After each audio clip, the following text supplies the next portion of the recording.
আমাদের মুর্শিদুল হক সবার না হতে পারে, আমার মুর্শিদুল হক হুজুর আল্লামা তৈয়ব সাহেবুল্লাহ রহমাতুল্লাহ। আমি নিজেও হুজুরের অনেক কাছে ছিলাম, অনেক কাছে। হুজুরের পকেট থেকে ইমামে আবু হুরায়রা তো খেজুর খাওয়াইতো, আমরা হুজুর কেবলার পকেট থেকে বাদাম খেতাম।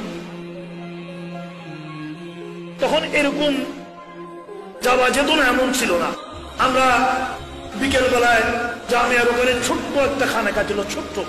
আমরা হুজুর এখানে চলে যেতাম, হুজুর বাগানে আমাদেরকে পানি দিতে বলতো, আমরা বাগানে পানি দিতাম, হুজুরও ঘুরতো সেখানে।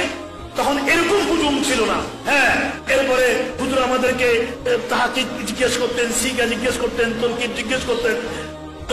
হুজুর কেবলা রহমাতুল্লাহ আমাদেরকে পকেট থেকে নিয়ে নিয়ে বাদাম খাওয়াইতেন। পাকিস্তানি স্মৃতিগুলো এখনো আমি রোমাঞ্চিত হয়ে যাই।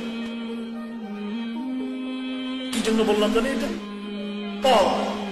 তো জামিয়ার সামনে হুজুর কেবলা তাকরীর করছেন, আমার এখনো মনে আছে যে তুমি যদি কাউকে একটা আঙ্গুল দেখাও, তোমার 4টা আঙ্গুল তোমাকে দেখাচ্ছে, বাকি আঙ্গুলগুলো তোমাকে দেখিয়ে দিচ্ছে যে তুমি আরেকজনকে নিয়ে কথা বলিও না, তোমার নফসকে তুমি ঠিক করো।